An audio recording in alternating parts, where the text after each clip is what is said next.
ఈరోజు వినుకొండ వినుకొండ అనే ఒక ఊర్లో ఒక రషీద్ అనే అబ్బాయిని జిలా అనే అబ్బాయి నడి రోడ్డు మీద చంపేశాడు. చంపేసిన తర్వాత వెంటనే మన గురువు గారు మంచి కాన్వాయ్ వేసుకొని జబర్దస్త్గా గబగబ గబగబ గబగబ గబ వచ్చేసాడు. గబగబ గబ వచ్చాడు ఆడికి వెళ్ళాడు, లోపలికి వెళ్ళినాడు. జగన్మోహన్ రెడ్డి వచ్చాడు, దిగాడు, లోపలికి వెళ్ళాడు, బయటకు వచ్చి ప్రెస్ పెట్టాడు. ఎడవరకే మనం మాట్లాడదాం, కథ అంతా తేలిపోద్ది. జగన్మోహన్ రెడ్డి వచ్చేటప్పుడు ఆయన కాన్వాయ్లో ఉండే ఒక బండి బాగాలేదంట, కావాలనే దిగి ఇంకో బండి ఎక్కడం. అంటే నన్ను సరిగ్గా చూసుకోవడం లేదు, నన్ను పట్టించుకోవడం లేదు, నన్ను వీళ్ళు చంపేద్దాం ట్రై చేస్తున్నారు. అదే బండి చంద్రబాబు నాయుడు గారు 2014 నుంచి 2019 ఉన్నా, 19 నుంచి 24 ఉన్నా, ప్రతిపక్ష హోదాలో ఉన్నా అందరూ వాడినట్టు బుల్లెట్ ప్రూఫ్ కారే అది. మనం గెలవాలా. ఇప్పుడు ప్రతిపక్ష హోదా కావాలన్నా 18 సీట్లు కావాలా. మనం అలాంటి కాన్వాయ్ కావాలన్నా మనం గెలవాలా. మనం గెలవకుండా మనకు కావాలా అంటే కుదరదేడా. ఐఏఎస్ ఉంటుంది, ఐపీఎస్ ఉంటుంది, ఇక్కడ ఎమ్మెల్సీ ఉంటుంది, లేకపోతే మన ఎమ్మెల్యే ఉంటుంది, మెంబర్ ఆఫ్ లెజిస్లేటివ్ అసెంబ్లీ ఉంటుంది, లేదా మెంబర్ ఆఫ్ లెజిస్లేటివ్ కౌన్సిల్ ఉంటుంది. దానికి తేడా ఉంటుంది. మనం గెలవడంలోనో ప్రజల చేత ఎన్నుకోపోవడంలోనో మన మెజారిటీ వల్ల మనకు వచ్చేటువంటి స్థాయి ఉంటుంది తప్ప మనం గబగబా దిగేసి ప్రాంక్ వీడియోస్ చేస్తారు చూడు, గబగబా ఈ బండి దిగి ఆ బండి ఎక్కినంత మాత్రాన జగన్మోహన్ రెడ్డి చెప్తున్నా, నీకు ఎవడు కొత్త బండి ఇవ్వడు. ప్రభుత్వం ఏదైతే నియమిస్తుందో ఆ బండే ఇస్తారు నీకు. ఒకటో పాయింట్, దాన్ని జనాల ముందు ఫోకస్ చేయడం. నన్ను అంటే ప్రజలు ఒక చోట ఉంటే మనోడు ఉడికెత్తిపోతాడు. ప్రజలు ఒక చోట ఉన్నాడంటే ఉడికెత్తిపోతాడు. ఆ ఉన్మాది ఎట్ట ఉడికెత్తిపోతాడంటే వాళ్ళ ముందు చేయాలి. అంటే వాళ్ళ ముందు చేస్తే కదా, అమ్మో జగన్మోహన్ రెడ్డికి బండి తీసేసి ఆ బండి ఇచ్చారు, ఆ బండిలో చంపేస్తారేమో అందుకని ఇంకో బండి ఎక్కాడు అనేది అక్కడ చిత్రీకరించడానికి ట్రై చేశాడు. ఇది ఒకటో పాయింట్, జనాలు తెలుసుకోవాలా. రెండో పాయింట్, వచ్చిన తర్వాత ఏం చేశాడు, బండి డోర్ తీసి చక్కగా నోరు ఓపెన్ చేసి ఇలా పెట్టి అన్నాడు. నిజంగా అన్నాడా లేదా? అన్నాడు, 100% అన్నాడు. ఒరే మనం ఏం మనుషులవి, మనం ఏడుండాము. ఒక మనిషి అక్కడ రక్తపాతంలో తలకాయ తెగిపడిపోయి 2 చేతులు తెగిపోయి ఆడ పడిపోయి చచ్చిపోయి వాళ్ళు ముస్లింలు మైనారిటీ అక్కడ పడుకొని ఏడుస్తూ ఉంటే మనోడు బండి దిగడం ఒక సినిమా. 4 పార్ట్లు చెప్తున్నా ఈ సినిమాలో నేను. మొదటి పార్ట్ బండి దిగే ఒక పార్ట్, రెండో పార్ట్ డోర్ ఇట తీసి ఇట్ట పెట్టి చేతులు ఇట్ట పెడతాడు. మళ్ళీ ఈ 2 ఇట్ట గొవ్వగా ఇట్ట పెట్టి ఇట్ట పెడతాడు. ఆడ మనిషి చచ్చిపోయి ఉన్నాడు. ఎవరన్నా అడ్డొచ్చినప్పుడు నువ్వు ప్రజాస్వామ్యంలో ఒకసారి సీఎం అయినోడు, చీఫ్ మినిస్టర్ ఆఫ్ ఆంధ్రప్రదేశ్ అయినోడు, 5 సంవత్సరాలు పరిపాలించినోడివి, అక్కడ అంత పెద్ద విపత్తు జరిగినప్పుడు వాళ్ళ అమ్మ నాయన అక్కడ కూర్చొని ఏడుస్తుంటే నిజంగా నువ్వు మనిషి అయి ఉంటే, నిజంగా జగన్మోహన్ రెడ్డి నిజంగా మనిషి అయి ఉంటే ఫస్ట్ నువ్వే కదా డోర్ తీసింది. నీకు కూడా పోలీస్ సెక్యూరిటీ ఉంటుంది కదా. నీ బండి మీద అడ్డంగా ఎవడిచ్చి పడిపోతాడు? నువ్వు కావాలనే డోర్ తీయడం, కావాలనే బండి తీయడం, దాని మీద జనాలు పెట్టడం, నా రేంజ్ ఇది కాదు అని చెప్పడం. ఇది ఎప్పుడు చెప్పాలబ్బా? ఏదైనా క్యాంపెయిన్ జరిగేటప్పుడు, ఎలక్షన్స్ ముందు రోజో, లేకపోతే ఒక శుభకార్యానికి వెళ్ళేటప్పుడు, లేకపోతే ప్రజల కోసం వెళ్ళి మాట్లాడేటప్పుడు, సభలకు వెళ్ళేటప్పుడు చేస్తారు. మనిషి చనిపోయి విపత్తుతో ఉన్నప్పుడు చేస్తారా? అక్కడ కూడా ప్రమోషనే. ఇది నా స్థాయి, ఇది నా స్థాయి, ఇది నా స్థాయి. రెండో సినిమా అయిపోయింది. దాన్ని సాక్షి పేపర్లు ఏం పెట్టారు తెలుసా? జగన్కి క్రేజ్ ఏమాత్రం తగ్గలేదు. వినుకొండలో విపత్తు, జగన్ హాజరు, ఇది 9వ 10వ ఈ తమ్నీలు. జగన్ క్రేజు ఏమాత్రం తగ్గలేదు. ఎవడైనా మనిషి అన్నాడు, మృగజాతి పుట్టాడు తప్ప, ఇదిగా తప్ప ఎవరైనా మనిషి అన్నాడు విపత్తులో వినుకొండలో ఒక సంచలనం జరిగితే జగన్ క్రేజు ఏమాత్రం తగ్గలేదు అని ఎక్కడైనా ఏ పేపర్లోనే వేస్తారా, ఏ టీవీలోనే వేస్తారా? ఒకసారి యూట్యూబ్లో తొంగి చూడండి ఒకసారి. అది ఎంతవరకు సమంజసం? ఇందుకు గత అతను ఓడిపోయింది, ఇందుకు గత అతను 11 సీట్లు వచ్చింది. ఇంకొకటి, 3వ సినిమా లోపల పోయాడు, లోపల డ్యాన్స్ వేస్తుంది, లోపల గుండెకాయ కొట్టుకుంటుంది. జగనన్న జగనన్న జనమంతా నీ వెంటే. జగన్ ఉంటే ఆడిపోయినారు. జనమంతా నీ అంటుంటే 11 సీట్లు ఎందుకు వచ్చినాయి నీకు? ఆడ కూర్చున్నాడు. ఆడ కూర్చోకొని వాళ్ళందరినీ పెట్టుకొని, మైండ్ చెడిపింది ఆ మనిషికి, పెట్టుకొని ఇంకా స్టార్ట్ చేశాడు. ఏం కాదమ్మా, నీ కొడుకుకి న్యాయం జరుగుతుంది, నేను ప్రతిపక్ష హోదా లేకపోయినా ప్రతిపక్ష నాయకుడిగా ఉన్నాను, నేను పోరాడతాను, నేను నిలదీస్తాను, నీ బిడ్డ పోవడం నాకు బాధగా ఉంది. ఆడిపోయి అమ్మ ఒడమ్మ మనిషికి 15,000 అన్నాడమ్మా, ఒకరికి 15, ఇద్దరికి 30 చెప్తారా? వాళ్ళకి అర్థం కాదు, నోరు తెరుచుకొని చూస్తూ ఉన్నారు. అతను కూడా ఏమన్నా ఏడుస్తాడేమో, అతను కూడా ఏడిస్తే మనం కూడా పైన పడిపోయి ఏడద్దాం. బాధ ఉంటలేదు ఎవరికైనా, బాధ ఉంటలేదు ఎవరికైనా. మనం కూడా అమ్మ నాయన చచ్చిపోయినప్పుడు తటకని ఎవరిని వస్తే పైన పడి ఏడ్చేస్తాం. వాళ్ళంత బాధ తప్ప హృదయంతో ఉంటే ఇతను పోయి మనిషికి 15,000, ఇంకోడికి 30-45,000 అన్న వాళ్ళు బెత్తరపోయి చూస్తున్నారు. ఈయన్ని ఏడెందుకు చెప్తున్నాడు అంటే అతనికి ఎక్కడ ఏం మాట్లాడాలో తెలియనంత మనస్తాపానికి గురైపోయినాడు. మనస్సు చెలించిపోయింది, ఒక సైకో అయిపోయినాడు. అతను ఎర్రగడ్డ మెంటల్ హాస్పిటల్ చేర్పించడంలో ఎటువంటి సందేహం లేదు. DNA టెస్ట్ తర్వాత జగన్మోహన్ రెడ్డి మానసిక టెస్ట్ కూడా చేయాలా, ఇది 100% అయిపోయింది. అక్కడికి పోయి ఎవరైనా అమ్మఒడి గురించి మాట్లాడతారా? దాని తర్వాత బయటకు వచ్చాడమ్మా, బయటకు వచ్చినప్పటి నుంచి వణకుతున్నాడు ఆ మనిషి. ఎందుకంటే అక్కడ ఉండేది ఒక సాక్షి మాత్రమే కాదు కదా, 100-150 శాలలు ఉన్నాయి. ఎవరు ఏమడగతారో ఏది అడిగితే మన సమాజం చెప్పండి, టకటకటకి పెట్టేశాడు అంతే. ఇంకా టకటక 1 by 1 వెళ్తున్నాడు. ఇది తప్పు. కళ్ళు మూసి కళ్ళు తెరిస్తే మన ప్రభుత్వం వచ్చేస్తుంది. రాష్ట్రపతి పాలన కావాలా, ఈవీఎం ట్యాంపరింగ్లు, ఫస్ట్ ప్రత్యేక హోదా కావాలా, తర్వాత ప్రతిపక్ష హోదా కావాలా, తర్వాత ఈవీఎం ట్యాంపరింగ్లు, ఆ తర్వాత కళ్ళు మూసి కళ్ళు తెరిస్తే 5 సంవత్సరాలు అయిపోతాయి. ఆ తర్వాత రాష్ట్రపతి పాలన కావాలా. పెట్టుకున్నాడు, చదువుకుంటూ వెళ్తా ఉన్నాడు. పాపం ఎవరో ఒక వ్యక్తి వచ్చి మధ్యలో సార్ అన్నాడు, నువ్వు ఆంధ్రజ్యోతి అన్నాడు. సార్ అంటే మొహం చూసిన తర్వాత కింద చూస్తే కదా ఆంధ్రజ్యోతి ఏదో తెలుస్తుంది. గబక్క నీది ఆంధ్రజ్యోతి అని అతని మీద సీరియస్ అయిపోయినాడు. ఎందుకు సీరియస్ అయిపోయినాడు? అతను ఒకటి రాసుకో ఉన్నాడు, అది రాసుకుని అతను పంపించేసారు. మీరు మధ్యలో క్వశ్చన్ అడిగితే మీరు ఏం క్వశ్చన్ అడతారు తెలుసా? సార్ మాచర్ల నియోజకవర్గంలో గుండ్లపాడు అనే గ్రామంలో తోటా చంద్రయ్యని జై చంద్రబాబు అన్నారని కట్టం కోసేశారు, అప్పుడు మీరు ఎందుకు పరామర్శించలేదు అని మీరు అడగతారని భయంతో మీ మీద కసురుకున్నాడు. అమర్నాథ్ గౌడ్ని ఒక 10వ తరగతి చదువుతున్న కుర్రాడు వాడు అక్కను పట్టుకొని ఏదో తప్పుడు మాట్లాడి ర్యాగింగ్ చేస్తే తట్టుకోలేక నిలదీస్తే కిరోసిన్ పోసి కాల్ చేస్తే మీరు ఎందుకు పరామర్శించలేదని మీరు అడగతారని భయపడ్డాడు. అనంతబాబును ఒక ఎమ్మెల్సీ తన డ్రైవర్ సుబ్రహ్మణ్యం చంపి డోర్ డెలివరీ చేస్తే ఆ రోజు మీరు ఎందుకు వచ్చి పరామర్శించలేదని మీరు అడగతారని భయపడ్డాడు. సొంత బాబాని గొడ్డలు పెట్టుకుని ఎర్రగంగిరెడ్డి, దస్తగిరి, వీళ్ళందరూ సునీల్ కుమార్ యాదవ్ కావచ్చు, అవినాష్ రెడ్డి కావచ్చు, ఒక 5-6 మంది అక్యూజులు కలిసి మీ బాబాయిని చంపేస్తే ఆ రోజు కూడా మాట్లాడి వెళ్ళిపోయావు, కానీ కన్నీళ్లు మీరు ఎందుకు పెట్టలేదని మీరు అడగతారని చెప్పేసి ఆ వ్యక్తి భయపడిపోయాడు. లేకపోతే ప్రెస్ వాళ్ళు అడిగే క్వశ్చన్లకి ఇవ్వడం నా బాధ్యత. మొన్న కూడా చాలా మంది నేను మాట్లాడిన 4-5 క్వశ్చన్లు అడిగారు. నేను మాట్లాడేది మీరు టెలికాస్ట్ చేయడానికి వచ్చిన పని అయితే మీరు ప్రెస్ వాళ్ళు ఎవరు? మీకు వచ్చిన క్వశ్చన్లు, డౌట్లు, నన్ను నిలదీయడం, నన్ను ప్రశ్నించడం, నన్ను ఎదిరించడం, అవసరమైతే నన్ను బెదిరించడం అనేది ప్రెస్.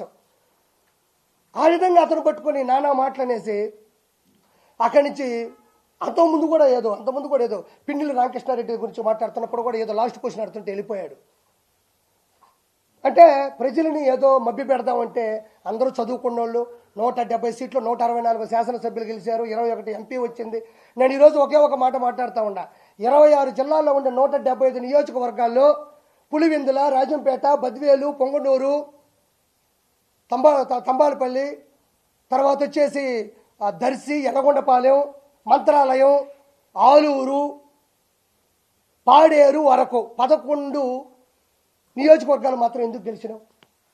కడప, రాజంపేట, తిరుపతి, అరకు 4 ఎంపీ సీట్లు మాత్రం ఎందుకు గెలవాల్సి వచ్చింది?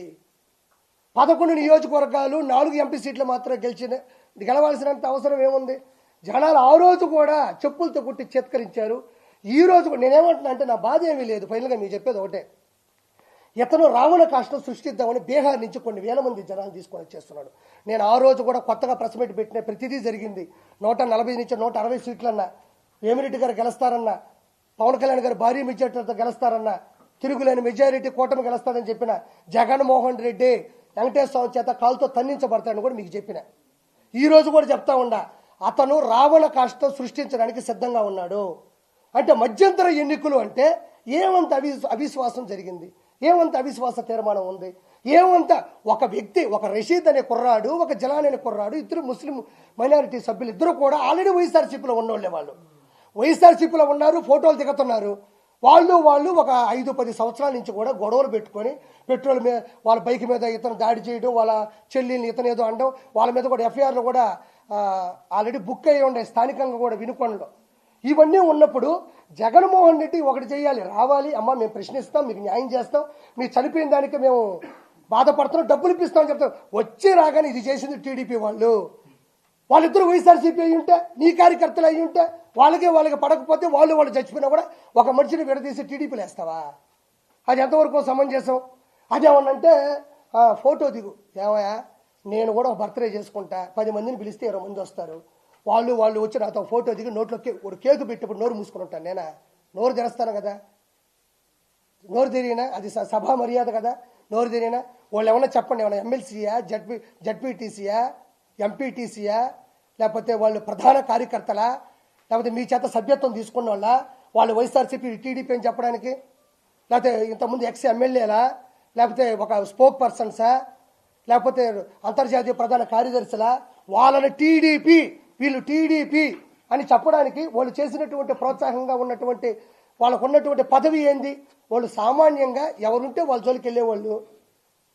కాబట్టి ఆ విషయంలో కూడా వాళ్ళిద్దరు వైఎస్ఆర్సీపీ కార్యకర్తలు వాళ్ళు కొట్టుకున్నారు, చనిపోయినారు.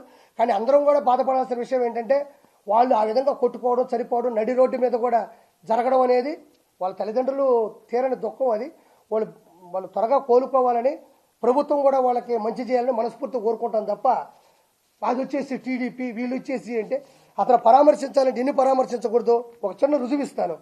మనోడు ఏమన్నా అంటే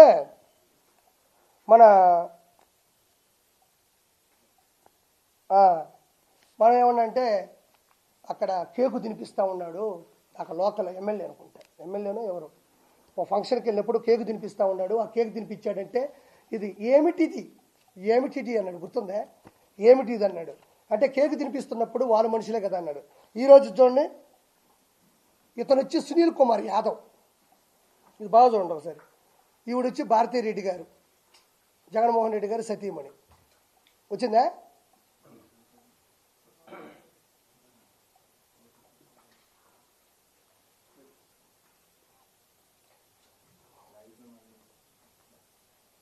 ఓకేనా? అంటే ఈ సునీల్ కుమార్ యాదవ్ అనే వ్యక్తి ఎర్రగంగిరెడ్డి, దస్తగిరి, భాస్కర్ రెడ్డి, తర్వాత అవినాష్ రెడ్డితో పాటు మన వివేకానంద రెడ్డి గారిని చంపిన కేసులో ప్రధాన నిందితుడు. ఆల్రెడీ అతని మీద కేసు ఫైల్ ఉంది. ఎప్పుడు జైలుకి వెళ్తారో తెలియదు. ఈ సునీల్ కుమార్ యాదవ్ అనే వ్యక్తి, ఓకేనా, ఈ సునీల్ కుమార్ యాదవ్ అనే వ్యక్తి భారతీరెడ్డి గారితో ఫోటో దిగున్నాడు. ఇదే సునీల్ కుమార్ యాదవ్ అనే వ్యక్తి అవినాష్ రెడ్డితో కూడా ఫోటో దిగున్నాడు. మీరు కాబట్టి ఫేస్బుక్లోకి వెళ్ళి చూసుకోండి. అంటే ఈ సునీల్ కుమార్ యాదవ్ అనే వ్యక్తి వైఎస్ వివేకానంద రెడ్డి గారి హత్యలో ప్రధాన నిందితుడిగా ఉంటే ఇప్పుడు ఈ మర్డర్ చేపించింది జగన్మోహన్ రెడ్డి గారి సతీమణి. ఆ సినిమాలు చెప్తారు, పోకిరి సినిమాలో నేను అమితాబ్ బచ్చన్తో తీసుకున్న ఫోటో ఉంది, సచిన్ గారితో తీసుకున్న ఫోటో ఉంది. నాకు వాళ్ళకి ఏ సంబంధం ఉండదు, కానీ వాళ్ళకే నాకు ఈ సంబంధం లేదని తెలియడానికి 30 సంవత్సరాలు పడుతుంది. అప్పుడు నేను ఆ కేసు ఎట్టనో కొట్టిస్తేస్తున్న పరిస్థితి తప్ప ఆ సునీల్ కుమార్ యాదవ్ భారతిరెడ్డి గారితో ఫోటో దిగున్నాడు, అవినాష్ రెడ్డి గారితో ఫోటో దిగున్నాడు. అంటే ఫోటోలు దిగితే అది ప్రథమ సాక్ష్యమా? ఫోటో అనేది ఏముందండి, ఒక పిక్చర్. అది వాళ్ళందరూ కూర్చొని మందు తాగుతూ వాడిని వేసేరు అన్న ఏమన్నా వీడియో ఉందా, లేకపోతే ఏమన్నా ఆడియో ఉందా? లేదు కదా. కాబట్టి నేను చెప్పేది ఏంటంటే నేను ఒకటే కోరుకుంటున్నా, ఏదో రాష్ట్రపతి పరిపాలన కావాలా, నేను ఢిల్లీలోకి ఇచ్చి మాట్లాడతాను. నేను ఒక మాట్లాడుతూ ఉన్నా, ఎవరైనా చచ్చిపోతే బెంగళూరు ప్యాలెస్లో కూర్చొని మందు హక్కుంటా, బెంగళూరు ప్యాలెస్లో కూర్చొని మంచి ఓటకా వేసుకుంటా తాగతా, ఎవరైతే చచ్చిపోతే చెప్పండి, శవం అని పెడితే చెప్పండి, కార్లు వేసుకొని వచ్చేస్తా, అక్కడ మాట్లాడేస్తా అంటున్నాడు జగన్మోహన్ రెడ్డి. నీకు దమ్ముంటే, నువ్వు నిజంగా వైఎస్ఆర్సీపీ అధ్యక్షుడు అయితే, నువ్వు నిజంగా మనిషివి అయితే, నీకు దమ్ముంటే అసెంబ్లీకి వచ్చి మాట్లాడు. ఎవరన్నా చనిపోతేనో, ఎవరన్నా బాధలో ఉంటేనో అక్కడికి వెళ్ళి చనిపోయినోడేమో వైఎస్ఆర్సీపీ, చంపినోడేమో టీడీపీ అని మాట్లాం కాదు. జగన్మోహన్ రెడ్డికి కలేజా ఉంటే, దమ్ముంటే, ఒంటరిగా గెలిచాను, ఒంటరిగా పోరాడాను, ముగ్గురు వచ్చి నా మీద పడ్డారు అంటున్నాడు కదా.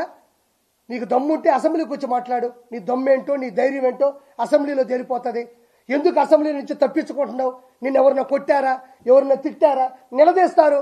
ఆ రోజు చంద్రబాబు నాయుడు గారి సత్యమని భువనేశ్వర గారిని పట్టుకొని మీ వంశీ మాట్లాడుతూ ఉంటే చక్కగా నవ్వుకోలేదా?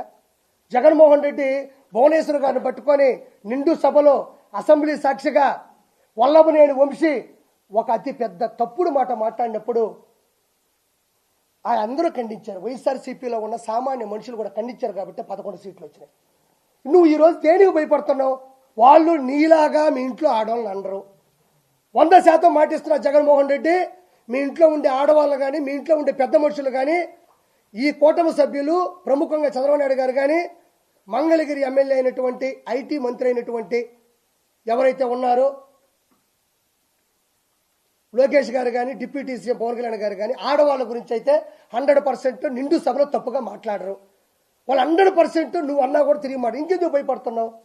ఎందుకు భయపడుతున్నావు అంటే నువ్వు చేసిన అవినీతి, నీకున్న అజ్ఞానం, నువ్వు చేసిన తప్పుడు చేష్టాలు. శ్రీరెడ్డి చేత ప్రత్యేకంగా ఒక ఆడమనిషి చేత బూతులు తిట్టించి తట్టుకొని వర్రా రవీందర్ రెడ్డి అని ఉంటాడు. మీకు చాలా మంది తెలియకపోవచ్చు, జనాలకు తెలియాలి. వర్రా రవీందర్ రెడ్డి అని ఒకడు ఉంటాడు. ఆడెవడో కాదు, భారతీ రెడ్డి పర్సనల్ సెక్రటరీ. ఇది చాలా మందికి తెలియదు, దయచేసి జనాలు తెలిసేలా చేయండి. వర్రా రవీందర్ రెడ్డి అని ఉంటాడు, వైఎస్ భారతీ రెడ్డి గారి పర్సనల్ సెక్రటరీ, పిఏ. ఆ వ్యక్తి రియల్ టైం గవర్నెన్స్లో ఒక జాబ్ తీసుకొని 80,000 శాలరీ ఇప్పించి, ఆ వ్యక్తి ఫేస్బుక్లో మీరు వెళ్తే అతను ఫేస్బుక్లో పెట్టిన పోస్టులు చూస్తే మీరు అందరూ బిత్తరపోతారు. చాలా మందికి తెలియదు అది. నేను అవి చూపిద్దామని కూడా ప్రింట్లు తీసుకొని అవి చదివాలన్నా, ఒకవేళ మీరు తీసి ప్రచురించాలన్నా కూడా మన కళ్ళలో నీళ్ళు తిరిగిపోతాయి. అంత దారుణమైనటువంటి బూతులు. ఒక వైఎస్ భారతీ రెడ్డి గారి పర్సనల్ సెక్రటరీ ఒక చిన్న పదవి తీసుకొని అతను పెట్టిన పోస్టులు కానీ మీరు ఫేస్బుక్లో చూస్తే మనం కళ్ళలో నీళ్లు వస్తాయి. మా అమ్మ సాక్షి, వెంకటేశ్వర సాక్షిగా చెప్తున్నా. నేను వెంకటేశ్వర అన్నానంటే నేను తప్పు చేస్తే నాశనం అయిపోతా, ఆయనలాగా నాశనం అయిపోవాలని ధైర్యం నాకు ఉంది. వర్రా రవీందర్ రెడ్డి అని ప్రజలందరికీ చెప్తున్నా. ఫేస్బుక్లోకి మీరు చూస్తే ఆ బూతులు గాన మీరు చూస్తే, మనం మగాళ్ళం కదా, మనం అందరం ఎక్కడో దగ్గర కలిసినప్పుడు సరదాగా ఏదో 2-3 అంటాం కదా, మనం అసలు పనికిరాం.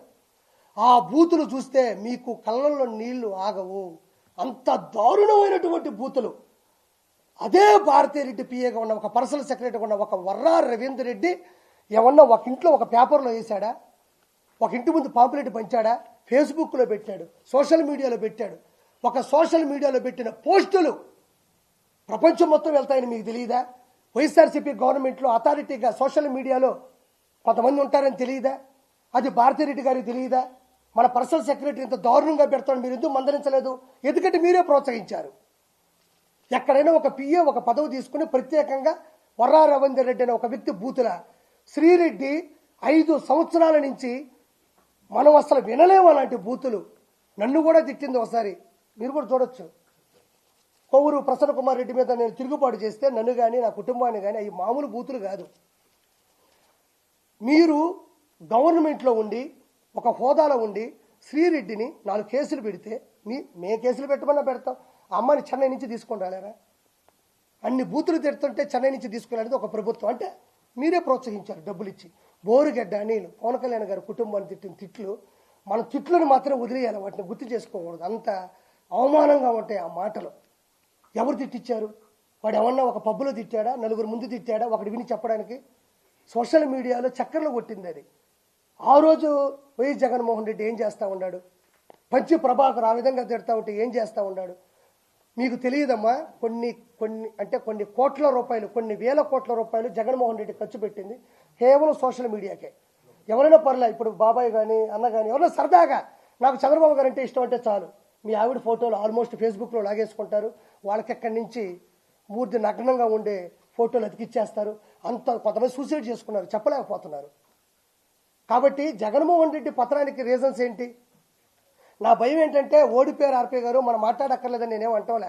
ఇక్కడ సమస్య ఏంటంటే ఒక రాజ్యసభ సభ్యుడిగా ఉన్నవాడు ప్రజలకి తీర్పు ఇవ్వాలి, నేనే తప్పు చేయలేదు అని. అతను ఖచ్చితంగా DNA టెస్ట్కి వెళ్ళాలా, లేదంటే అతను తప్పు చేశాడని చెప్పి ఒప్పుకోవాలా? ఒప్పుకుంటే ఏ శిక్ష చేస్తారో నాకు తెలియదు, అంత నాలెడ్జ్ నాకు లేదు. జగన్మోహన్ రెడ్డి 100% ప్రజలు ఆయనకు 40% ఓట్లు వేస్తే అంటున్నారు. 40% ఓటు నీకేసినప్పుడు 40% ఓటు నీకేసినప్పుడు ఆ ప్రజల తరపున అసెంబ్లీకి వచ్చి పోరాడకుండా పులివెందులో గెలిచావు, రాజంపేటలో గెలిచారు, అరకులో గెలిచారు, పాడేరులో గెలిచారు, దర్శిలో గెలిచారు, ఎర్రగొండపాలెంలో గెలిచారు, పొంగనూరులో గెలిచారు, తంబాలపల్లిలో గెలిచారు, మంత్రాల్లో గెలిచారు, ఆలూరులో గెలిచారు. ఈ 11 మంది అసెంబ్లీకి వెళ్ళకుండా పోతే మిమ్మల్ని గెలిపించిన మనుషులు ఏమవ్వాలని ఈరోజు నేను ప్రశ్నిస్తున్నా. 11 మంది కాదయా, ఒక్కరు గెలుస్తారు. ఆ ఒక్కరైనా అసెంబ్లీకి పోయి వాళ్ళ సమస్యలు అక్కడ చెప్పడానికే కదా అసెంబ్లీ ఉంది. మెంబర్ ఆఫ్ లెజిస్లేటివ్ అసెంబ్లీ వీళ్ళందరూ ఎందుకున్నారు? శాసనకర్తలు ఎందుకున్నారు? శాసనసభ్యులు ఎందుకున్నారు? అంటే నువ్వు పోకపోగా 10 మందిని చెడగొట్టి వాళ్ళు ఎంతో కష్టపడి వాళ్ళని నమ్మి 11 నియోజకవర్గాల్లో ఓట్లేసి గెలిచారు. వాళ్ళు ఆ 11 నియోజకవర్గాల్లో ఉండే జనాలు ఈ రోజు నమ్ముకున్నారు ఆ 11 మందిని. వాళ్ళు అసెంబ్లీకి పోకపోతే నిన్ను నమ్ముకొని వస్తే ఆ 11 నియోజకవర్గాలు ఏమవ్వాలని ఈరోజు జగన్మోహన్ రెడ్డిని నేను ప్రశ్నిస్తున్నా. నీకు దమ్ముంటే, నీకు ధైర్యం ఉంటే, నీకు కలేజా ఉంటే, నేను ఒక్కడే వచ్చానంటున్నావు కదా, నీకు దమ్ముంటే అసెంబ్లీకి రా. నువ్వు అసెంబ్లీకి రా. నేను మాటిస్తున్నా నా పార్టీ నుంచి. నువ్వు భువనేశ్వర్ గారు అన్నట్టు, రాయపాటి అన్న గారిని అన్నట్టు, అదేవిధంగా పాపం ఉండవల్లి అనుష గారిని అన్నట్టు, మంగళపూడి అనిత గారిని అన్నట్టు దయచేసి మా ప్రభుత్వం అనదు. మాకు సంస్కారం ఉంది. మేము ఏ రోజు ఆడోళ్ళ గురించి అసభ్యంగా మాట్లాడాలి, అసభ్యంగా చిత్రీకరించలేదు. నీ భయం ఏంటంటే మీ ఆడోళ్ళ జోలికి రావు. ఒకటే మందల రాజకీయంలో నువ్వేం తప్పు చేశావు, నువ్వేమో అగాజ అంటే ఎంత అజ్ఞానంగా ప్రవర్తించావో, ఎంత దారుణాలు చేశావో వాళ్ళు ప్రశ్నిస్తారు. నువ్వు కూడా వచ్చి ప్రశ్నించు. మన 7,000 రూపాయలు పాపం మనందరికి కూడా పింఛన్లు ఇవ్వడం జరిగింది. ఇప్పుడు చెప్పారు మంచి 15,000 రూపాయలు అన్నారు. ఏం వచ్చాగవా జగన్మోహన్ రెడ్డికి? షుగర్ ఏ లెవెల్లో ఉందో నాకు అర్థం కావడంలే. జస్ట్ నెల 10-15 రోజులైందమ్మా. మొన్నే పాపం 14-15 లక్షల కోట్ల రూపాయలు అప్పు పెట్టి ప్రజాధనాన్ని ప్రజలకు చాలా మంది తెలియదన్నా, ఈ భూమి మీద పుట్టిన ప్రతి ఒక్కడికి భూమి మీద ఒక హక్కు ఉంటుంది. కొండలు ప్రకృతి వనరులే. ఋషికొండ దేవుడి సన్నిధితో సమానం. 7 ఋషుల పైన యాగాలు చేశారంట. తిరుమల కొండ నాశనం చేశాడు. ఒక కొండ లేదు, ఒక ఇసుక లేదు. ఈరోజు రోడ్లు మీకు వేయలేదని మీరు ఫీల్ అవుతున్నారు. రోడ్లు వేసేసారని సంతకాలు పెట్టుకోవాలి. ఎప్పుడు 1,000 కోట్లు 1,00,000 కోట్లు డబ్బులు తీసేసుకుంటారు. మీరు ఏ అభివృద్ధి జరగలేదని ఫీల్ అవుతున్నారో జనాలు, ఆ అభివృద్ధి జరిగిపోయినట్టు అందులో సంబంధించినటువంటి అధికారుల చేత సంతకాలు పెట్టి ఆ డబ్బుల్ని పంచేసుకున్నారు. కొన్ని లక్షల, ఒక్క విజయసాయి రెడ్డి దగ్గర 5 లక్షల కోట్ల రూపాయల డబ్బులు ఉంది. కాదు అంటే నేను తప్పు చేశానంటే నా మీద కేసు పెట్టమను. నేను మొన్న కూడా చెప్పా, రోజా దగ్గర 3,000 కోట్ల రూపాయలు ఉంది అని చెప్పాను. నేను ఉంది. ఎన్ని ఇసుక, ఎంత దౌర్జన్యాలు, ఎన్ని దందాలు, ఎన్ని రిజిస్ట్రేషన్లు, ఎన్ని కానుకలు. ఈరోజు 5 లక్షల కోట్ల రూపాయలు బ్లాక్ మనీ ఒక విజయసాయి రెడ్డి దగ్గర ఉంది. విజయసాయి రెడ్డి ఎవరండి? ఒక చార్టెడ్ అకౌంట్. అంతేనా? ఒక చార్టెడ్ అకౌంట్. ఎక్కడి నుంచి వచ్చింది ఈ పదవి? కేవలం ఇతని లెక్కలన్నీ అతని దగ్గర ఉన్నాయి, అతని లెక్కలన్నీ ఇతని దగ్గర ఉన్నాయి. అతని లెక్కలు ఇతను తేల్చేస్తాడంటే కుదరదు. కాబట్టి మనోడికి డైరెక్ట్గా ప్రత్యక్ష రాజకీయాలు గెలవలేడు. కాబట్టి ఏదో నామినేటెడ్ పోస్ట్ ఇవ్వాలి కాబట్టి మెంబర్ ఆఫ్ పార్లమెంటు, ఎగువ సభ, రాజ్యసభ ఇవ్వడం జరిగింది. అంటే నేను ఒకటే చెప్తున్నా, ఈరోజు పోలవరం అవ్వాలి అంటే 1,00,000 కోట్లు కావాలంటే ఈ 1,00,000 కోట్లు నేను చెప్పిన 10 మంది దగ్గరే ఉంది. ఒకడేమో అంటాడు నాకు పోలవరం అర్థం కాలేదు అంటాడు, పోలవరం జనాలకు అర్థం కాదంటాడు. ఎందుకని అడిగితే నాకు అర్థం కాలేదంటాడు. ఒరే నాయన, మేము జబర్దస్తులో ఈ జోకులు ఎన్నో వేసాం. మేము జబర్దస్తులో ఇలాంటి జోకులు కొన్ని కోట్లు వేసాం, 16 రేటింగ్ చూసాం. ఈరోజు ఈ స్థానం ఉందన్నా, ఇంకోటి ఉందన్నా మాకు జబర్దస్తే. నేనే కాదనలేదే. నేను వాదించింది సంస్థ మీద, జబర్దస్త్ షో మీద కాదు. మేము ఇలాంటి జోకులు జబర్దస్తులు ఎన్నో వేసేసాం. ఒకడంటాడు ఐటీ పరిశ్రమలు తీసుకురాలేదంటే నేను ఫారిన్కి వెళ్తే నాకు చలి తగులుతుంది, నాకు పెదాలన్నీ పగిలిపోతాయని ఒకడంటాడు. అదొక జోకు. ఒకడేమో పోలవరం అనేది ఎవరికి అర్థం కాదు, ఎందుకంటే నాకు అర్థం కాదంట. అంటే ఏంది ఇది? ఒక జల వనరుల అభివృద్ధి శాఖ మంత్రి, ఒక ఇరిగేషన్ డిపార్ట్మెంట్ మినిస్ట్రీ ఇస్తే ఈ విధంగా మాట్లాడతారా? ఏముంది అక్కడ పోలవరం అర్థం కాకపోవడానికి? కృష్ణా అనేది గోదావరి అనుసంధానం కలపగలిగిందే పోలవరం అంటారు. ఏలూరు జిల్లాలో పోలవరం అని ఒకటి ఉంది. ఇది పూర్వం 1941 సంవత్సరం వెంకటకృష్ణ అయ్యం గారు ఎవరు ఒక ఆయన వచ్చి, సార్ గోదావరి జలాలు అనవసరంగా నీళ్లు వెళ్ళి బంగాళాఖాతంలో కలిసిపోతుండాయి, ఇదొక్కటి దయచేసి కొంచెం టైం అయినా నాకు ఇస్తాను, నేను మనస్ఫూర్తిగా ప్రస్తావన కోరుకుంటున్నా. నేను ఈరోజు పోలవరం గురించి ఒక 4 మాటలు చెప్తాను. నాకు తెలిసింది, చాలా మందికి ఇది తెలియదు. పోలవరం అంటే ఏమీ లేదండి, ఏమీ లేదన్న విషయం వైఎస్ఆర్సీపీకి కూడా తెలుసు. ఎందుకంటే డబ్బులన్నీ ఎత్తేసారు. ఏమి ఉన్నదాడా, ఏముంటుందా? పోలవరం అనేది ఏంటంటే కృష్ణా నది, గోదావరి నది, ఈ రెండింటినీ కలుపుతూ ఒక ప్రాజెక్ట్ చేయాలి, ఒక డ్యామ్ కట్టాలి, ఒక రిజర్వాయర్ కట్టాలి. రిజర్వాయర్ చేసుక రిజర్వ్ నిల్వ ఉంచడం అంటారు. గోదావరి నది అనేది పైన ఉంటుంది, కృష్ణా నది కింద ఉంటుంది. గోదావరి నది దగ్గర లెక్కలేనన్ని నీళ్లు, కొన్ని లక్షల ఎకరాలు సాగు, అంటే ఒకటి కాదు పంట, 2 పంటలు ఇచ్చు, 3 పంటలు కూడా ఇచ్చు. అన్ని నీళ్లు పైనుంచి వచ్చే నీళ్లు, వర్షధారాల నుంచి వచ్చే నీళ్లు ఆ గోదావరిలోకి వచ్చి మనం అడ్డుకట్ట వేయకపోవడం వల్ల, దాన్ని అడ్డుగా ఏమీ పెట్టలేకపోవడం వల్ల వచ్చే నీళ్లు వచ్చినట్టు తెలిపి సముద్రంలో కలిసిపోతున్నాయి.